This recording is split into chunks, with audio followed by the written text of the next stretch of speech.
video this evening or this afternoon or this morning or whatever time it happens to be where you are.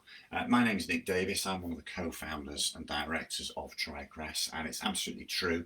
I am Rebecca Bonington's big brother. So very pleased to meet you. Let me give you a little bit of an introduction, a little bit of background to me. I've been in sales all my life, apart from 6 months when I was a lawyer. I knew when I was 14 that I wanted to be self-employed. I know exactly, and I could point you to the exact place on the road in Greater Manchester. Was on my bike and I was on the way to clean some cars, and I thought, I know, this is what I want to do, not clean cars forever, but I want to run my own business. And when I was 19, I knew what that was going to be, and it was going to be making and delivering sandwiches to offices in and around Manchester. They are everyone has a dream, and that happened to be mine. So I left college. I didn't go on to university. I wasn't academically bright enough to go to university, and you don't need to go to university to start a business. And so when I was 19, with a friend of mine called Rob, he left home, I left home, we rented a house, and we started a sandwich delivery business, and we did all right. But we were young and naive and didn't really know what we were doing, but it was a fantastic learning curve. And I found that I was good at selling. I'd had a little bit of sales training before because I'd worked for a very high-end shoe retailer, which some of you may have heard of, called Russell and Bromley. And they taught you how to sell. And I really liked the idea that, which I learned very quickly, is that the better you were at selling, the more money you made. Well, this is good. So when sandwiches didn't work out, I went and became a sales rep. And I sold advertising in a large industrial directory, which probably doesn't exist anymore. For those of you old enough, imagine Yellow Pages, but hardback and for industry. And I got some proper sales training in that. In fact, I was sent on a 2-week residential course on how to sell. I moved from that, I went into telecommunications, and I sold telecoms and leasing and finance agreements on telecoms. Then I went self-employed again. That was a complete disaster. We all have our failures, those of us who start our own businesses. And I decided to have a complete career change and become a barrister. So I went back to selling shoes, and I did a law degree in my professional training. And that took me 6 years to do that because I was doing it part-time. And I became a lawyer, and I loved being a lawyer so much that I did it for 6 months. The thing that I missed was business. I missed going out and just the business of business. At the time, my sister Rebecca was thinking about starting a recruitment company here in Edinburgh, and she persuaded me. She sold me on the idea of leaving Manchester, which had been my home for many, many years, and come to Scotland and start a recruitment business. And that's what we did, and a very successful recruitment business that was too. But my legal clients started to ask me if I could help them with soft skills, so how to influence, how to persuade, how to develop business, how to negotiate, and how to stand up and speak. And that's how I got into training. And in January 2008, I started just doing that full time. And then only 18 months ago, 2 years ago, we formed TriCrest. So trading is what I do, and I do this globally. So either one-to-one or virtually, which I'm doing a lot of now, as you might imagine, or to huge conferences. And I have a model for developing business, and in the short time that we're allotted, roughly about half an hour, I'm going to share with you what that model is, because if you have a model, and the model is just 4 steps essentially, then it will give you some direction. Many people, and I was one of those people, who want to be self-employed, who want to start their own business, have got a skill, whether that's making cakes or cutting people's hair, or knowing how to do bookkeeping and accountancy or offer legal services, but they don't know where to start in terms of getting that business off the ground. And I'm going to share with you some stuff that will help you do that. And I kind of can't take complete credit for this, although it's my model, in that how this came about is that one of my legal clients, a wonderful man called David, asked me a good few years ago. He said, Nick, what is your model for developing business? And I said, well, I don't have one. And he went, you do? And I went, I don't. And he went, you do. It's just that you've been selling all your life, apart from 6 months when you kind of pretended to be a lawyer. He said, there must be a process through which you move when you start a business. He said, and you've started 4 businesses. He said, and when you're selling, he said, I'd be interested to know what that was. And I went away and I sat in a Starbucks on Fleet Street in London. And I looked out the window, and I didn't look out the window for more than about 15 and 20 minutes, and I realised what I did and what I do, and what I'm now going to share with you, is target, connect, meet, and ask. Target, connect, meet, and ask. And all the way through those 4 stages, what I'm doing is following up and keeping control. And keeping control of this process and following up at each stage is really, really important. But let's start the top here. You have to have a target when you're selling. I don't mean, and you may have one of these, of course, I don't mean a number, which you may well have, like I need to earn $50,000 or £50,000 a year. I don't mean that. I mean as a target, as in who is it that you are going to sell your services to. Many people, and you may be one of them, is offering a service or offering a product that could appeal to lots and lots of people. I mean, millions of people. And on one level, that's really, really exciting. You're sitting there thinking, fantastic, I've got this product and everybody could have this product. Brilliant. Everybody will want this service. But the fact is, you can't target everybody. Okay? And what I have found in my years of experience of teaching people how to sell is that this lack of focus, this lack of target, in other words, their target is so huge because their market's so huge, leads to inactivity. It leads to inertia. So they do a little bit here with these people, and they do a little bit here, and they do a little bit here. Kind of a scattergun approach. You see, if you don't have a target, if you don't know the group of people that you want to sell what it is that you wish to sell, it is akin to going to a huge international airport with your suitcase and looking at the departure board. And you can look at that departure board and you can say to yourself, well, I can go anywhere. And that is a wonderful thing. You can go anywhere. But in reality, you can only go to one place at a time. That's the reality. And so you have to know that, let's say you want to be in Buenos Aires by next Saturday, because then you go back from that and go, right, well, I need to be on that plane, I need to be at that terminal, I need to go to that gate, I need to leave the house at this time, and you concentrate your efforts. Now, look, you might end up with that target of Buenos Aires, and when you get there, you don't like it.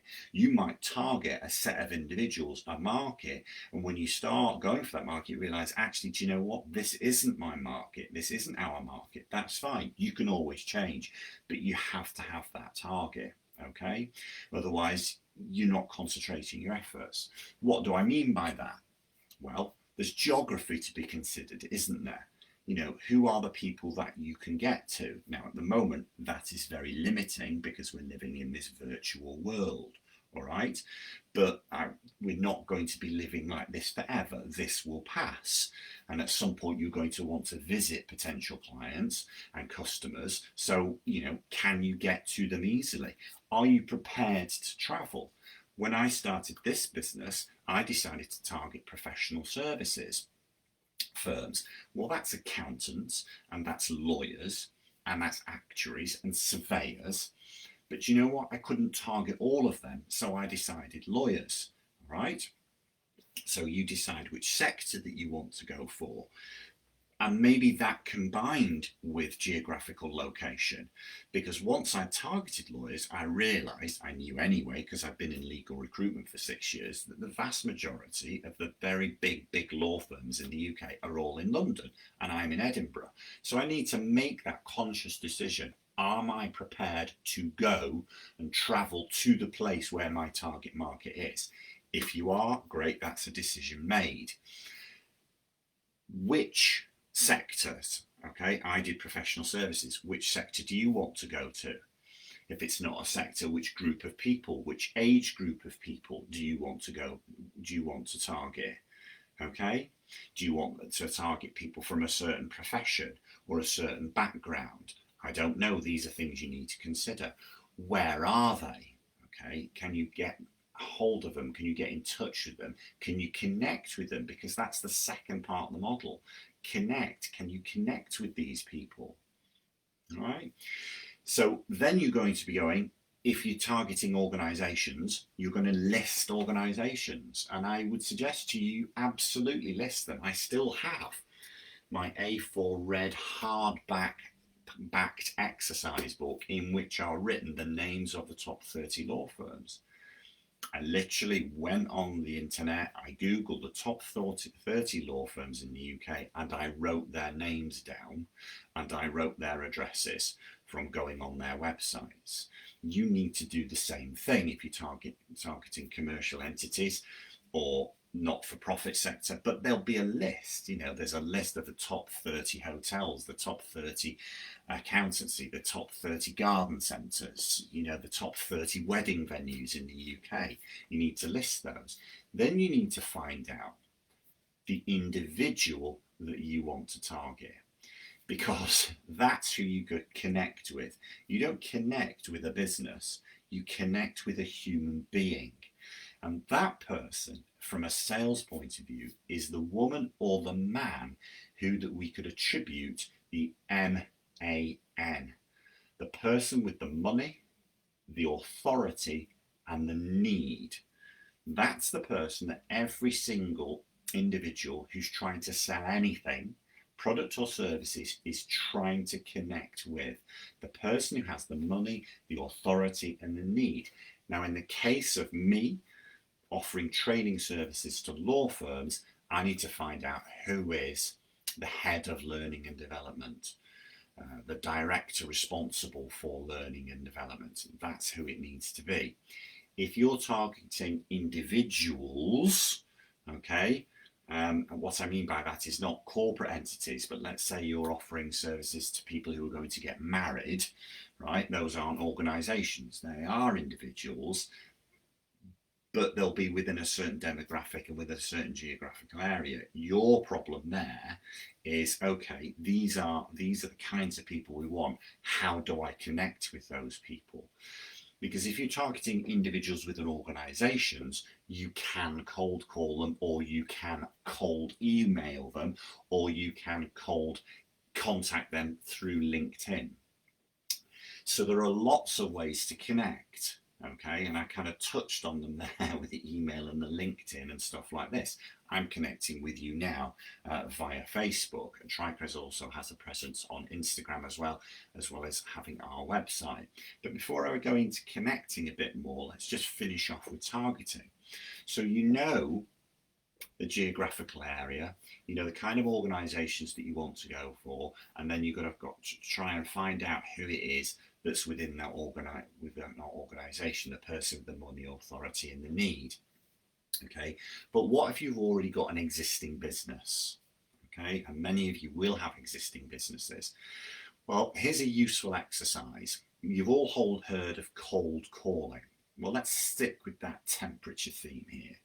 And I want you to imagine 4 hot plates on top of a stove, okay? Or if you're a bit posh, a wood-burning Aga, right? And one of those is hot, so that's your hot plate. So you've got hot, then you've got warm, and here, quite an old-fashioned word, tepid or lukewarm, and then we've got cold, okay? And those are your markets, your hot market, your warm market, tepid, lukewarm market, and your cold. Now, look, let's just deal with cold. Cold calling is the hardest thing to do. Okay, perhaps on another one of these, I will talk you through how you make a cold call, which is phoning up an organization and getting in touch with speaking to the person on reception and then getting through to the MAN secretary and how you deal with that. Actually, not that much point in cold calling at the moment because an awful lot of organizations aren't back at work, so there's nobody there to pick up the phone. All right. So let's set aside cold calling at the moment because they're the hardest people to approach. So you've got an existing client base. Who's hot? Well, the people in your hot market, the people that are easiest for you to sell to are your existing clients, self-evidently, aren't they? They are the easiest people for you to target. Right, and you should do that because they're the easiest and also because they need to feel the love. This is so important if you're running your own business. Do not neglect your existing customers because every single day of the week they are being approached by your competitors. Okay, you need to keep that relationship going. Make sure that they never feel as though you're taking them for granted, because that's when somebody else phones and you're not giving them the love, that's when they're tempted to try and use somebody else. So hot there. Also within hot is they're a ready market, so you can sell them more stuff. Okay, existing clients, what else can you offer them? All right. Warm market, well, maybe they're people that you've lost contact with, and no matter how good a salesperson you are or how good at running your business, the fact is life happens and people kind of fall off the radar, or to continue with our temperature metaphor, they kind of cool down and you suddenly realize, oh my word, it's a year since I spoke to so and so and so and so at such and such a firm. Maybe they used to do work with you but they haven't done for a good time now. Get in touch with them, rekindle those relationships. That's worth doing. Tepid. Well, kind of a catch-all really, tepid, lukewarm market. People who you've not contacted for quite a long time, but they have met you, they know who you are, it wouldn't be classed as a cold call. And also maybe referrals. One of the things that was drummed into me as a sales rep was always ask for referrals. So who are those people in your hot market, your really great clients, who you could approach and say, hey, do you know anybody else who might be interested in what I do? Now, if you want to warm those people up, get the person with whom you've got a great relationship to email this other person or email introduce you. Okay? Otherwise, you'd be cold calling them. Do you see what I mean? So get somebody that you have a great contact with, a great relationship with, a bond with, to get in touch with this other person and say, hey, Jessie will be in touch with you. We use her and she's absolutely fantastic. So that's a useful exercise to do. And if you're finding you're kind of all over the place at the moment, list your people and your prospects, if you went into hot, warm, lukewarm, tepid, and then cold. All right, connecting. I've mentioned already, I've touched on it. You can connect people via email. You can phone them up, you can WhatsApp them, you can instant message them, you can post things on Instagram, you can do Facebook. Oh gosh, there are a myriad ways of connecting with people, actually, and even letter. And yes, I know it's a bit old school, but I still quite like sending letters to people. Why? Because nobody else bothers, and therefore you stand out from the competition. And I don't mean a mail merge letter, by the way. I mean one that's been individually crafted to that person, because actually, if you've taken the time out to compose a letter to somebody, and my writing's appalling, by the way, so this is not handwritten, but I handwrite the envelope, and I put a stamp in the top right hand corner. It differentiates you from competition because nobody else does that. It also tells them a lot about you, that you are prepared to take their business, or the opportunity of getting their business, seriously, because you've gone to this effort. And all I would say to you, by the way, on this front is, if tomorrow morning in amongst your mail is a hand addressed envelope with a stamp in the top right hand corner, excuse me, I go to sneeze. Oh, excuse me. Is the first thing you're going to open, because nobody gets hand addressed envelopes anymore. So you're looking at it and go, what's this? And we want that. And what we really, really want here is to make an emotional connection with people. That's the thing that I want you to bear in mind. So if you are phoning people or you are emailing, make sure that you get some of your personality across. I mean, don't be over familiar when you do this, but for goodness sake, don't send out a standard kind of boring, dull email, because you know yourself, when people are trying to sell to you or get your attention, you don't even open these things, you just delete them. Here's a little top tip, by the way.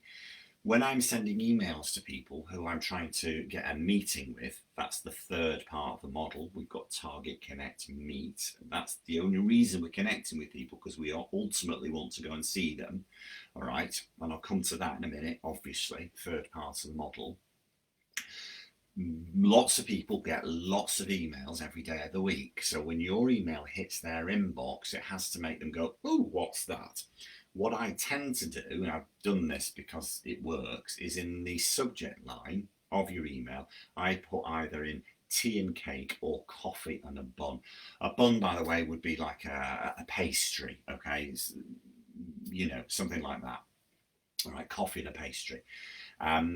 Because the people that you're targeting don't tend to get emails with that in the subject line. Certainly my target market, the learning and development managers, they don't. And it makes them, as I've said, it makes them go, oh, what's this? And I find that highly effective. You make sure you stand out there. So we're trying to connect with people emotionally. To sum up on that, I suppose, and this is not meant to be trite, but for goodness sake, be yourself, okay? What you're trying to do when you connect with somebody is persuade them, and I mean this in a benign sense, I don't mean a heavy sell persuade, is you're trying to persuade them that you're the kind of person that would be worth meeting for 20-30 minutes over a cup of coffee. That and decision makers do meet people, they do. Okay, it's part of their job remit is to go and see other suppliers and see what's going out in the market. Okay, so give them an excuse to see you, so they go, do you know what? Quite like the sound of this person, right? I like the tone of their email, right? I like the way they've come across there. That's quite nice. Yeah, I'd like to see who that person is, because we want a meeting. Now, look, let's address this. At the moment, people aren't meeting people face to face. They will. We'll get back to that. And soon, I mean, it's dragging at the moment, but sooner rather than later, we'll get back to that. There's no doubt about it. Human beings are social creatures.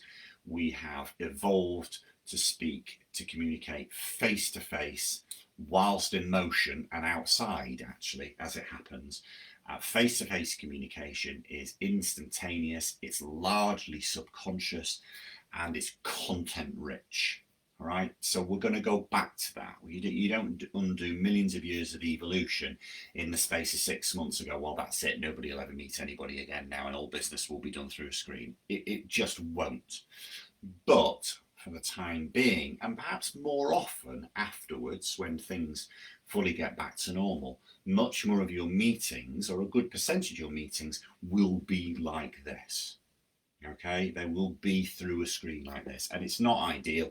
I could do a whole session, in fact I do a whole session on communicating virtually, and the pitfalls around it, and how you can overcome those. But if that's all that's available to us, then what we're doing when we're connecting to people is we're connecting because we want to get some kind of meeting, albeit virtual, through this kind of screen, and that's great. Some stuff that you need to think about when meetings, do preparation before you go. Find out about these people, find out about their organisation before you go there. You don't need to quote chapter and verse about everything. In fact, I would imagine it was very off-putting if you went to see a prospect and you just told them all about their business in great detail, because actually you might know more about them, of course. You might know more about the business than they do. But you want to know a little bit of background. Looking on LinkedIn at the person that you're going to see is a very useful thing to do. You can see where they've worked, and you can see if you've got any mutual connections with them, can't you? So that's a good thing. I would, when we can meet face to face, go to their premises. Selling is about making it easy for people to buy, so you should go to them rather than come to you. I think that's really, really important. And then when in the meeting, a bit of small talk, bit of chit chat, small talk. Some people, yes, do want to get straight into business, but the vast majority of us don't. And small talk's key. Okay, what's going on in small talk is what's known as self-disclosure. And self-disclosure, truly, self-disclosure is the human version, the human equivalent of mutual grooming between apes and monkeys. When they're going through all that fur, and the narrator of the wildlife documentary, we've all seen them, haven't we? He's going, look, this is where they're bonding, it's amazing. We don't do that, thank goodness. We certainly wouldn't do that now, would we? In the current climate, I wouldn't do that for 1 minute. No, our version of that is just small talk. So chatting about the weather or television or whatever it is. But then the kind of rule of thumb with this meet, virtual or otherwise, is you've got 2 ears and 1 mouth, and you should be using them in those proportions.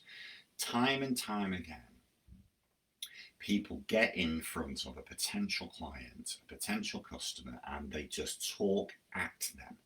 And I know how tempting that is for you to do that, because you think your product and service is absolutely fantastic and you've got all these testimonials, you just talk at them. Well, selling is not something you do at people, and it's not something you do to people. Great salespeople understand this. Great salespeople understand that this meeting is all about asking questions and then shutting up. So before you go, think about the kind of questions that you want to ask. You will have some standard ones, within your sector that you would ask. If you were anything to do with weddings, what's your budget? Where's the venue? How many people is going to be there? In my business, it's how do you go about training your people? What kind of soft skills training do you do? Etc. etc. So you've got some questions, but you need to be doing more of the listening. Great salespeople are great listeners. They're the people that should be doing talking, because once you get people chatting, they will tell you all kinds of things that they probably hadn't thought that they would ever tell you. When people are relaxed in your company, they just chat away. And that's where the great salesperson is listening. Here's another thing. I always make notes. I always have a hardback book. And I say to people, once I ask them a question, listen, do you mind if I take notes? Because with all the will in the world, I won't remember. And nobody has ever objected. People go, yeah, absolutely, no problem at all, Nick. So you make notes. And it allows you to sum up and go, right, can I just get this right, Sarah? So you've got this many and you've got this many. Is that right? Okay. So that's the meeting. Now, one of the things that you'll very often get in a sales meeting, a meeting with a prospect, is I'll think about it. Okay, how often have you got that? I'll think about it. And it's a nightmare. It's usually, bear in mind, an excuse for just not saying no, I'm not interested, because people don't want to offend people. Personally, as a salesperson, I'd rather people were very, very honest with you. But you get to think about it. Well, here's how you deal with I'll think about it. Next time somebody says that to you, let's say I'm going to see Sarah, and I found out about her business. She's reciprocated, because people do. They go, well, anyway, tell me about your business, and I reciprocate. And by the way, what I tell her will be based on what I've learned is important to her. This is another reason you listen. You understand that? Okay, because you don't want to be throwing a load of information at the Sarahs of this world if half of it is irrelevant. You'll only know what's relevant. You only find out what her kind of motivators are, what her drivers are, okay, by listening to her answers, you see. Okay, so she says to you after all this, she says, Nick, that's been really, really interesting. It's been great talking to you and finding out about stuff. I have got some other people to see, or I've got to have a word with James back at head office, so leave it with me. Right, what you do from now on is you go, fantastic, Sarah, that's great, happy to leave it with you, but if I don't hear back in the next sort of, 2 or 3 days, 2 or 3 weeks, when should I next drop you a line? This is the keep it control bit. You see how that works? That way, and people do come back to you. So people say there and then, oh gosh, Nick, I'll come back to you before, let's say, before the end of August or before the beginning of September, right? I'd be saying to them, fantastic, Sarah. Well, if I've not heard back, if you're saying you'll get in touch with me at the beginning of September, if I've not heard back by the second week of September, I'll just drop you a line, or I'll just get in touch.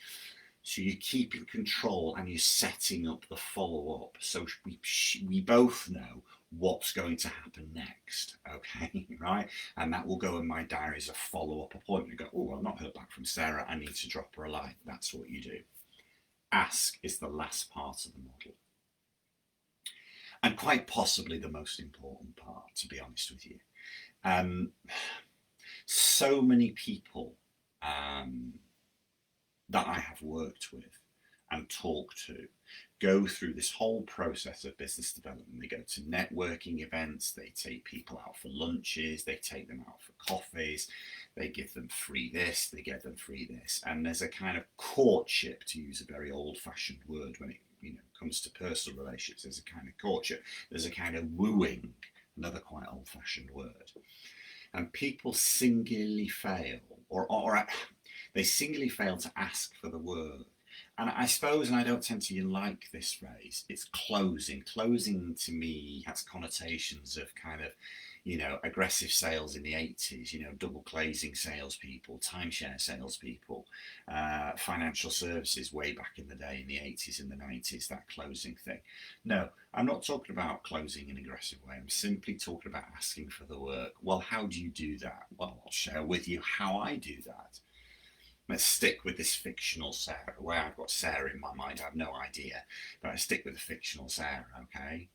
So at the end of our meeting with Sarah and I found out about her business, and it sounds as though that I've got stuff that would be useful to her. I'm going to go, Sarah, thank you so much for your time. I'd love to do some work for you. I think we could work really well together. So what can I help you with now? And if there isn't anything, how do we make that happen? And then you shut up, by the way. I mean, I don't like to use the term closing, but if we're going to use a closing technique, silence is the very, very best thing that you can do. It's absolutely superb. But let me go back and just repeat what I just said. Sarah, I'd love to do some work for you. Sarah, thank you so much for your time. It's been fantastic finding out your business. I think we could work really well together. So how do we go about doing that? That, for me, is asking for the work. And I use the word love a lot. I'd love to plan your wedding. So how do we get the ball not rolling? Or I'd love to do your flowers. Or I'd love to do your bookkeeping. Or we'd love to be the people that install the air conditioning for you. So what do we need to do to get that going? Right? You must ask for the work. If you don't do that, okay, everything that you've done leading up to getting in front of a prospect is a complete and utter waste of time. Okay? It's really important to ask. Salespeople never leave sales meetings without making it abundantly clear to this person that they really want their business. And here's the thing. They're expecting you to ask. Let me finish with a little bit of a story. One of the big law firms in the world is called Clifford Chance. Many years ago, when I started the business, when training people, I approached Clifford Chance. They were one of my top 30 people. There they are, Clifford Chance, or CC as they're known in the legal game. And at the time, their global head of talent management was a woman called Isabel Usselman. Okay, she's no longer there. She went out and did her own thing. So I get a date in the diary. I get to meet. I connect with her. I target her. I connect with her. I meet her. I go to their offices in Canary Wharf. We do small talk. We chat. She asks me about my business. I ask about her business.